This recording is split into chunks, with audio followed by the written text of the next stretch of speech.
You replay the conversation in your head, not because it went badly. It didn't. Not because you said something wrong. You didn't.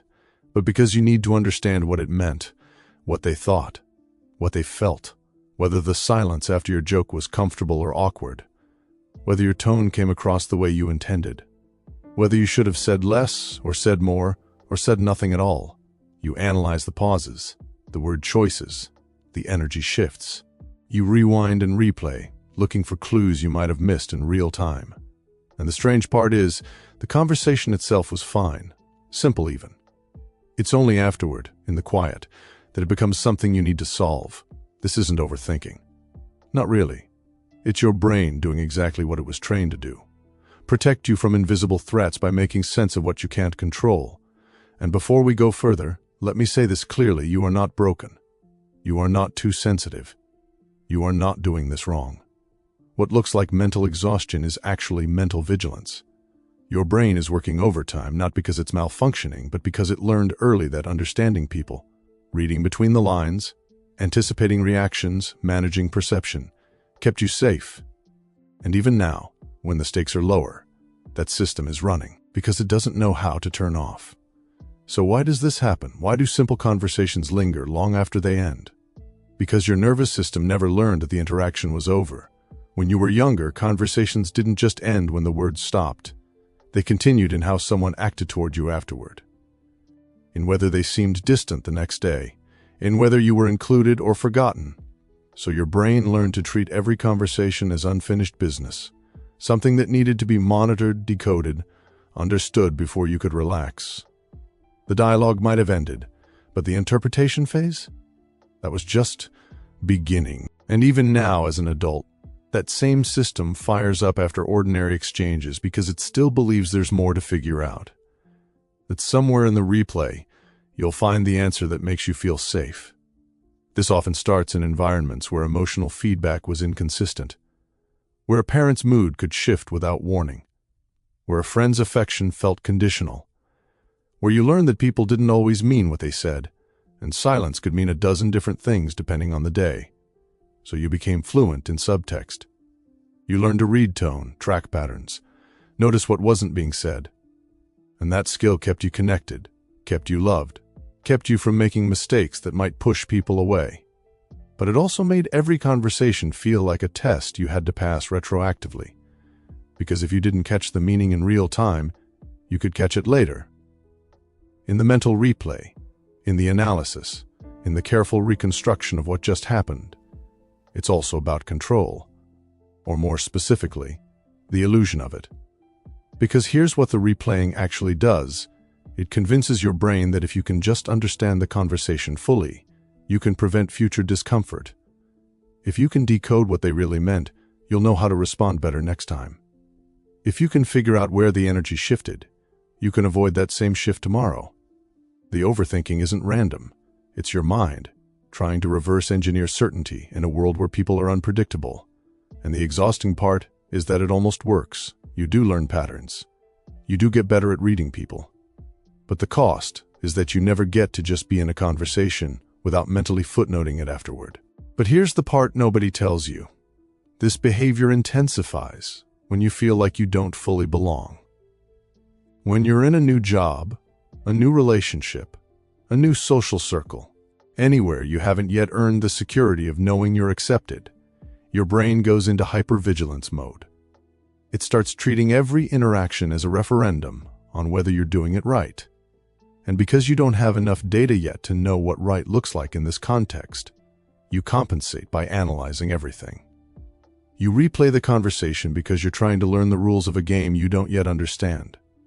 And once you do understand, once you've been there long enough to feel secure, the replaying often fades. Not because you've changed, but because your nervous system finally has enough evidence that you're safe. This is also tied to how you see yourself. If you grew up feeling like you had to earn your place in relationships, like people's affection was something you had to work for rather than something you inherently deserved, then every conversation becomes a performance you need to review.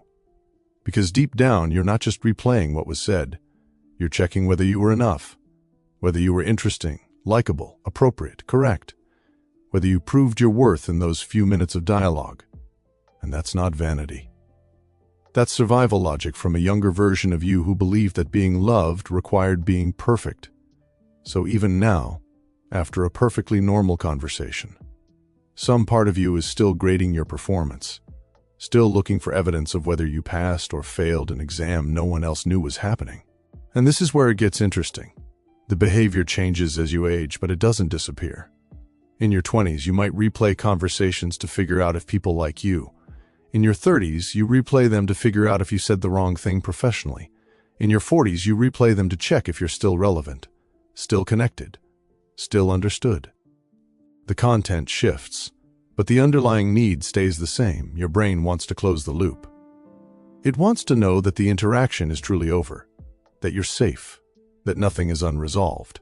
And because human connection is inherently ambiguous, because we can never fully know what someone else is thinking, that loop almost never closes on its own. So you keep replaying, not because you're anxious, but because your brain is trying to finish something it doesn't know how to finish. There's also this. Replaying conversations gives you a sense of preparation. If you can mentally rehearse how you should have responded, you're essentially preloading better responses for next time. Your brain thinks it's training. It thinks that by reviewing this conversation now, you'll be sharper, smoother, more natural in the next one. And sometimes that's true. But more often, what you're actually doing is reinforcing the belief that conversations are problems to be solved, rather than moments to be experienced. You're teaching your nervous system that connection requires constant mental labor, and that makes it harder to ever just relax into a conversation without the background hum of self-monitoring. This behavior also acts as emotional regulation. When a conversation ends and you don't fully understand it, you're left with a low-level discomfort, a kind of mental itch. And replaying it, that's you scratching the itch. It gives your brain something to do with the unresolved energy. It creates a sense of productivity, like you're working toward clarity, even if clarity never actually comes. And in a strange way, the replaying itself becomes soothing. Not because it solves anything, but because it's familiar. It's a ritual your brain knows how to perform. And in a world that often feels chaotic and uncontrollable, having a familiar mental routine, even an exhausting one, can feel like coming home. Here's what this really is. A deeply human attempt to make sense of connection in a world where connection is never fully knowable. You replay conversations because you care, because people matter to you, because you want to get it right. And while that care sometimes feels like a burden, it's also the thing that makes you thoughtful, attuned, aware. The same system that exhausts you is also the system that helps you notice when someone needs support, when a relationship is shifting, when words don't match energy. You're not overthinking. You're just thinking in a way that was once essential and is now simply deeply ingrained. So no, you're not broken. You're not doing this wrong. You're carrying a protection system that once kept you safe. And even though it's heavier now than it needs to be, it's still trying to do its job. And maybe, just maybe, the goal isn't to stop replaying conversations entirely. Maybe it's just to recognize what's happening when you do. To notice the loop starting and to understand that it's not evidence of failure. It's just your brain, doing what it was taught, trying to keep you safe in the only way it knows how.